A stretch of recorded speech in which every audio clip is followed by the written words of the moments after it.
One, your name is a poem. Your name is the first story you tell somebody when you meet them. What is poetry if not story? Your name is a poem. Two, Vince Gilligan, the creator of the television series Breaking Bad, once said, "My father had a profound effect on me. He was a lunatic." My father was a rodeo clown. That's a true story. Imagine growing up with that chip on your shoulder. The only way I could think to brush it off was to pick a job that might be even more insane than his, which was to become a professional poet.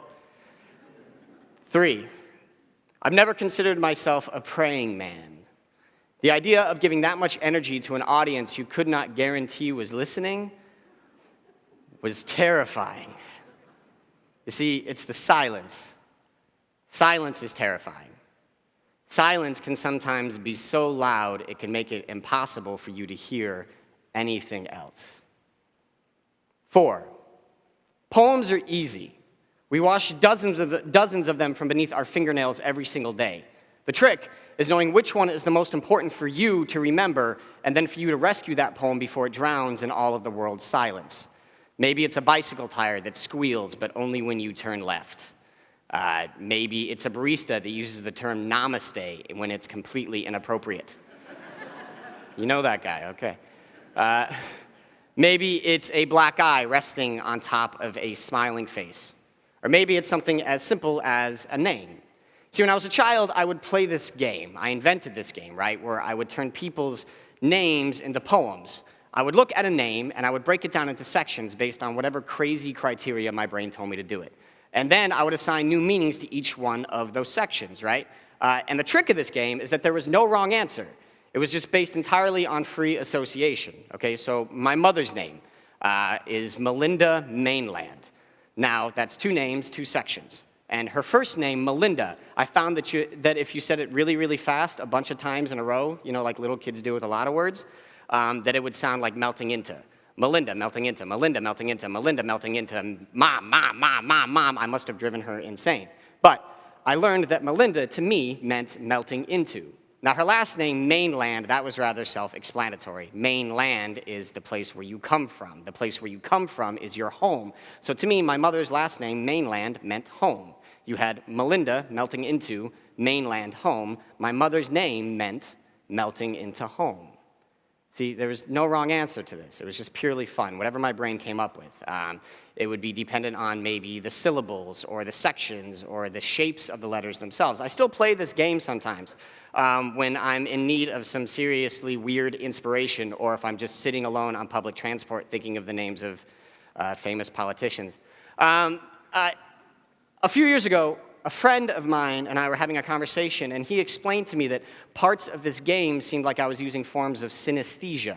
Now, a really, really, really basic way of explaining synesthesia is when the brain uses one sensory pathway to navigate another sensory pathway.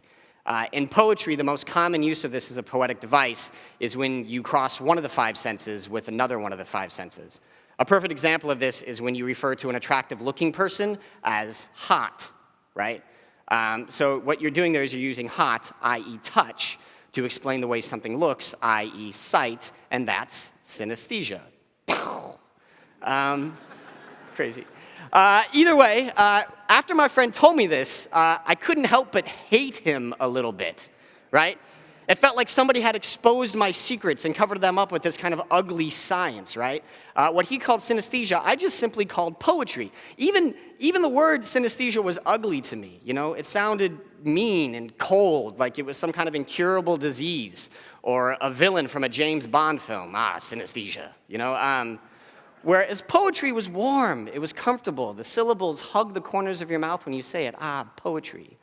Regardless, afterwards, I really started to think about how much synesthesia had affected me in my life, not just as a poetic device, but also as a coping mechanism. You see, if something had a personality or a trait, then it was suddenly alive.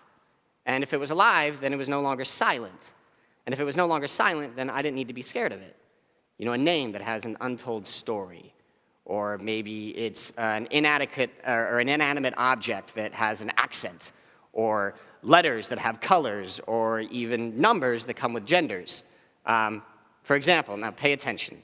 The letter 1, blame it on the patriarchal society that I was raised in, but I always saw the letter 1 as a young man, a hero, always the first guy to help. 2 was one's girlfriend who loved one very much and always let him go before her, but never let on to the fact that she was actually worth twice as much as he was.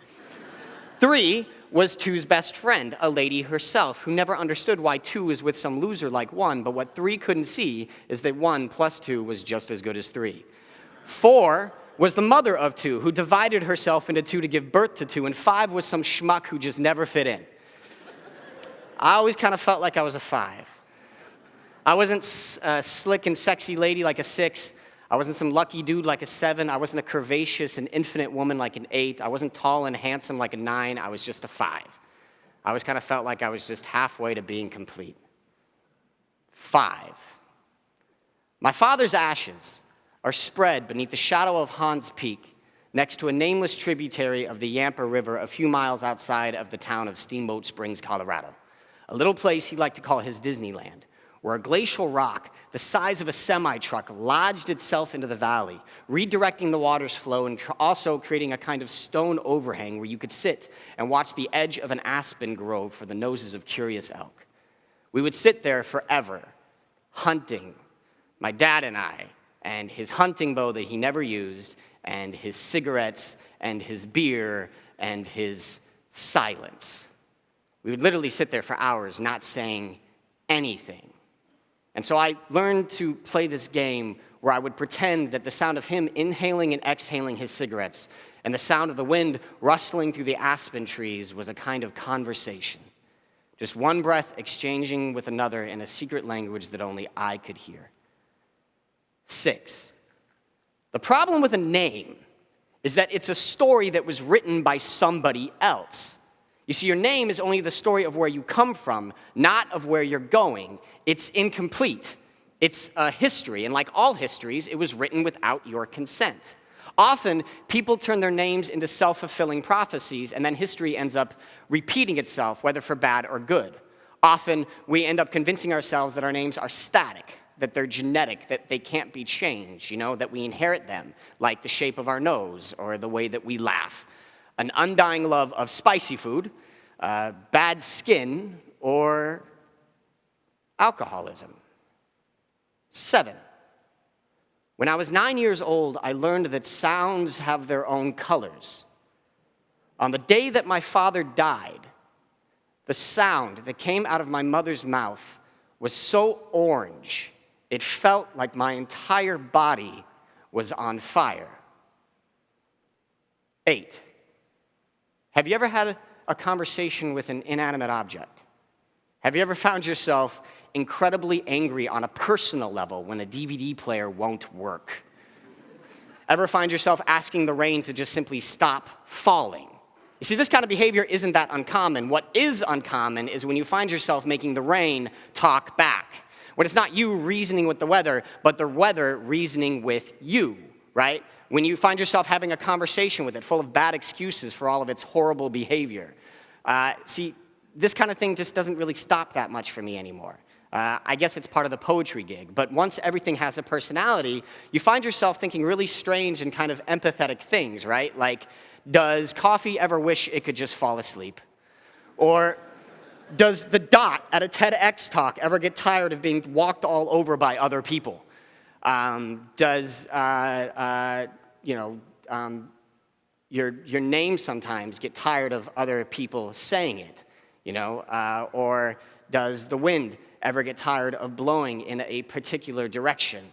Or does a gun ever plead with a soldier not to pull its trigger? Or does a bourbon ever tell a man if he's had too much to drink? 9. When I was 21, I visited my father's grave for the first time in 10 years. I'd become a city kid by then and found myself easily lost amongst the mountains of Routt County. I found myself wandering for hours, covered in mosquito bites that felt like hundreds of tiny hands trying to hold me back from a fight. When I finally came upon the giant rock and its trickle of water and trees, the silence was deafening. Frozen in my tracks, I couldn't hear anything else. I could not hear all of the orange pouring out of my mouth. I could not hear the sound of my voice trying to set the entire forest on fire, to try to burn every single tree to the ground. I could not hear myself saying, talk. Just say something. Anything. Just speak. Just please. Just say something. Just talk. Just talk. Just say something. It doesn't matter. Please, just talk. Just talk. Talk. 10.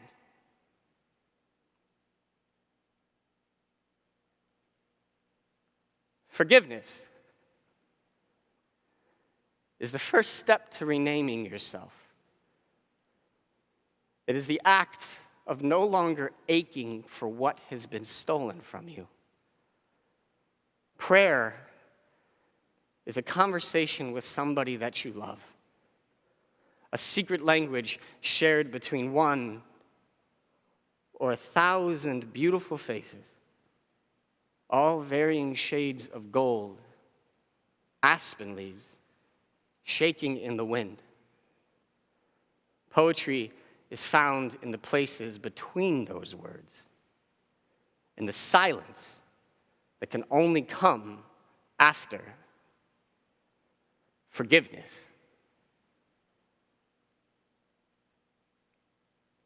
Thank you.